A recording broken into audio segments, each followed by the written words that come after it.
யாத்திராகமம் 13ஆம் அதிகாரம். கர்த்தர் மோசேயை நோக்கி, இஸ்ரவேல் புத்திரருக்குள் மனிதரிலும் மிருக ஜீவன்களிலும் கற்பம் திறந்து பிறக்கிற முதற்பேறு அனைத்தையும் எனக்கு பரிசுத்தப்படுத்து, அது என்னுடையது என்றார். அப்பொழுது மோசே ஜனங்களை நோக்கி, நீங்கள் அடிமைத்தன வீடாகிய எகிப்திலிருந்து புறப்பட்ட இந்த நாளை நினையுங்கள்.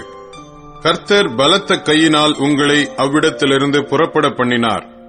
ஆகையால் நீங்கள் புளித்த அப்பம் புசிக்க வேண்டாம். ஆபீப் மாதத்தின் இந்த நாளிலே நீங்கள் புறப்பட்டீர்கள். ஆகையால் கர்த்தர் உனக்கு கொடுப்பேன் என்று உன் பிதாக்களுக்கு ஆணையிட்டதும் பாலும் தேனும் ஓடுகிறதுமான தேசமாகிய கானானியர், ஏத்தியர், எமோரியர், ஏவியர், எபூசியர் என்பவர்களுடைய தேசத்துக்கு உன்னை வரப்பண்ணும் காலத்தில் நீ இந்த மாதத்திலே இந்த ஆராதனையை செய்வாயாக. புளிப்பில்லா அப்பத்தை 7 நாள் அளவும் புசிக்க கடவாய். 7ஆம் நாளிலே கர்த்தருக்கு பண்டிகை ஆசரிக்கப்படுவதாக. அந்த 7 நாளும் புளிப்பில்லா அப்பம் புசிக்க வேண்டும். புளிப்புள்ள அப்பம் உன்னிடத்தில் காணப்பட வேண்டாம். உன் எல்லைக்குள் எங்கும் புளித்தமாவும் உன்னிடத்தில் காணப்பட வேண்டாம். அந்நாளில் நீ உன் புத்திரனை நோக்கி, நான் எகிப்திலிருந்து புறப்படுகையில் கர்த்தர் எனக்கு செய்ததற்காக இப்படி நடப்பிக்கப்படுகிறது என்று சொல். கர்த்தரின் நியாயப்பிரமாணம் உன் வாயில் இருக்கும்படிக்கு இது உன் கையிலே ஒரு அடையாளமாகவும் உன் கண்களின் நடுவே நினைப்பூட்டுதலாகவும் இருக்க கடவது. பலத்த கையினால் கர்த்தர் உன்னை எகிப்திலிருந்து புறப்பட பண்ணினார். ஆகையால் நீ வருஷந்தோறும் குறித்த காலத்தில் இந்த நியமத்தை ஆசரித்து வருவாயாக.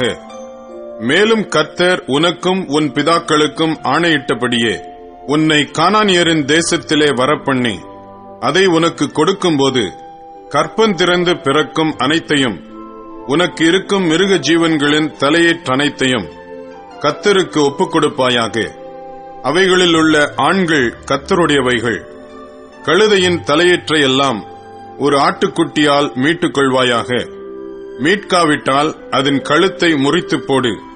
உன் பிள்ளைகளில் முதற்பேரான சகல நரஜீவனையும் மீட்டுக் கொள்வாயாக. பிற்காலத்தில் உன் குமாரன் இது என்ன என்று உன்னை கேட்டால், நீ அவனை நோக்கி, கர்த்தர் எங்களை பலத்த கையினால் அடிமைத்தன வீடாகிய எகிப்திலிருந்து புறப்பட பண்ணினார். எங்களை விடாதபடிக்கு பார்வோன் கடினப்பட்டிருக்கும் போது கர்த்தர் எகிப்து தேசத்தில் மனிதரின் தலைப்பிள்ளைகள் முதல் மிருக ஜீவன்களின் தலையீற்றுகள் வரைக்கும் உண்டாயிருந்த முதற்பேறுகள் யாவையும் கொன்று போட்டார். ஆகையால் கற்பம் திறந்து பிறக்கும் ஆணையெல்லாம் நான் கர்த்தருக்கு பலியிட்டு என் பிள்ளைகளில் முதற்பேர் அனைத்தையும் மீட்டுக் கொள்ளுகிறேன். கர்த்தர் எங்களை பலத்த கையினால் எகிப்திலிருந்து புறப்பட பண்ணினதற்கு இது உன் கையில் அடையாளமாகவும் உன் கண்களின் நடுவே ஞாபகக்குறியாகவும் இருக்க கடவது என்று சொல்வாயாக என்றான். பார்வோன் ஜனங்களை போகவிட்ட பின் ஜனங்கள் யுத்தத்தை கண்டால் மனமடிந்து எகிப்துக்கு திரும்புவார்கள் என்று சொல்லி, பெலிஸ்தரின் தேச வழியாய் போவது சமீபமானாலும் தேவன் அவர்களை அந்த வழியாய் நடத்தாமல் சிவந்த சமுத்திரத்தின் வனாந்தர வழியாய் ஜனங்களை சுற்றி போக பண்ணினார். இஸ்ரவேல் புத்திரர் எகிப்து தேசத்திலிருந்து அணி அணியாய் புறப்பட்டு போனார்கள். மோசே தன்னோடே கூட யோசேப்பின் எலும்புகளை எடுத்துக்கொண்டு போனான். தேவன் நிச்சயமாய் உங்களை சந்திப்பார்.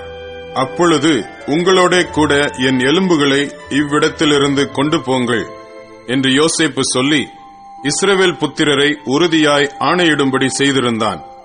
அவர்கள் சுக்கோத்திலிருந்து பிரயாணப்பட்டு வனாந்திரத்தின் ஓரமாய் ஏத்தாமிலே பாளையம் இறங்கினார்கள். அவர்கள் இரவும் பகலும் வழி நடக்க கூடும்படிக்கு கர்த்தர் பகலில் அவர்களை வழிநடத்த மேக ஸ்தம்பத்திலும் இரவில் அவர்களுக்கு வெளிச்சங்காட்ட அக்கினி ஸ்தம்பத்திலும் அவர்களுக்கு முன் சென்றார்.